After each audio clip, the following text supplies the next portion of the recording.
آپ صلی اللہ علیہ وسلم کا ایک ایسا معجزہ جسے دیکھ کر ایک بوڑھی عورت دھنگ رہ گئی۔ ایک مرتبہ آپ صلی اللہ علیہ وسلم مکہ سے مدینہ تشریف لے جا رہے تھے تو آپ کو راستے میں بھوک محسوس ہوئی تو آپ صلی اللہ علیہ وسلم کی نظر ایک خیمے پر پڑی۔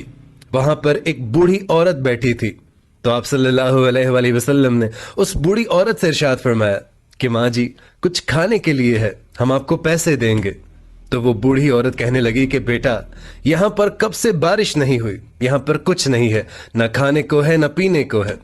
تو ایک بکری پاس میں ہی کھڑی تھی، بالکل کمزور، اور اس کے جسم پر صرف کھال تھی، اور اس کو دیکھ کر ایسے لگتا تھا کہ اس نے کئی دنوں سے کچھ نہیں کھایا، کچھ نہیں پیا۔ لیکن آپ صلی اللہ علیہ وسلم اس بکری کو دیکھ کر اس بوڑھی عورت سے اجازت چاہنے لگے کہ ماں جی مجھے اجازت دیجیے کہ میں اس بکری سے دودھ نکال لوں۔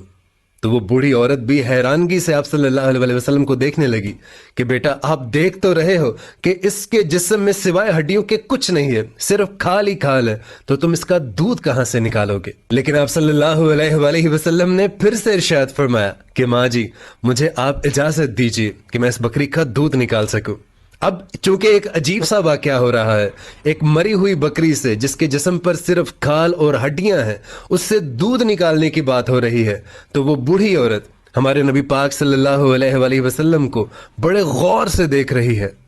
یوں ٹک ٹک ہی باندھ کر دیکھ رہی ہیں کہ یہ کون ہے جو مری ہوئی بکری سے دودھ نکالنے کی بات کر رہا ہے۔ تو وہ بوڑھی عورت بڑے غور سے ہمارے نبی پاک صلی اللہ علیہ وسلم کی طرف دیکھتی رہی تو آپ صلی اللہ علیہ وسلم کا جو حلیہ مبارک تھا وہ اس بوڑھی عورت کی آنکھوں میں سما گیا، اور پھر بعد میں جن الفاظ کے ساتھ، جس کیفیت کے ساتھ اس بوڑھی عورت نے ہمارے نبی پاک صلی اللہ علیہ وسلم کا حلیہ بتایا وہ سننے کے قابل ہے۔ خیر اس بوڑھی عورت نے آپ صلی اللہ علیہ وسلم کو اجازت دے دی تو آپ صلی اللہ علیہ وسلم نے اس بکری کے تھنوں کو جیسے ہی پکڑا تو وہ لٹک کر نیچے آ گئے اور بکری کے دونوں تھن دودھ سے بھر گئے۔ تو آپ صلی اللہ علیہ وسلم نے بڑے برتن میں دودھ نکالا اور اپنے تینوں ساتھیوں کو پلایا اور خود بھی پیا، اور اس کے بعد آپ صلی اللہ علیہ وسلم نے دوبارہ سے بڑا برتن دودھ سے بھر کر اس بوڑھی عورت کو بھی دیا، اور آپ صلی اللہ علیہ وسلم وہاں سے چلے گئے۔ اب جب شام کو اس بوڑھی عورت کا خاوند آیا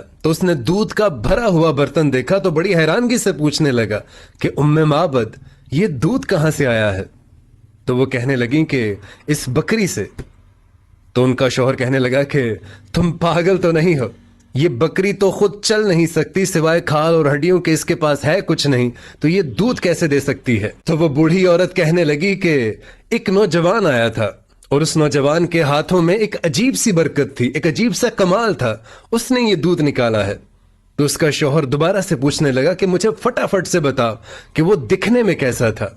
اب اس بوڑھی عورت نے جو آپ صلی اللہ علیہ وسلم کا حلیہ مبارک بیان فرمایا ہے تو وہ بوڑھی عورت کہنے لگی کہ وہ شخص ایسا تھا کہ مجھے لگا کہ جیسے 14ویں کا چاند خود ہی کپڑے پہن کر زمین پر آ گیا ہو، اور اس کے سیاہ کالے بال تھے، گول سر، خوبصورت گلائی میں، اور اس شخص کا کھلا ماتھا، کلیوں جیسا خوبصورت رنگ چمکتا ہوا، اور اس شخص کے ہونٹ بڑے خوبصورت، اس کے دانت اس طرح سے گولائی میں چمکتے ہوئے بڑے خوبصورت، اور اس کی داڑھی مبارک بالکل گھنی، اور آپ صلی اللہ علیہ وسلم کی گردن مبارک بالکل سراہی کی طرح لمبی خوبصورت، اور آپ صلی اللہ علیہ وسلم کی آواز میں ایک جادو تھا، ایک کشش تھی، ایک گرفت تھی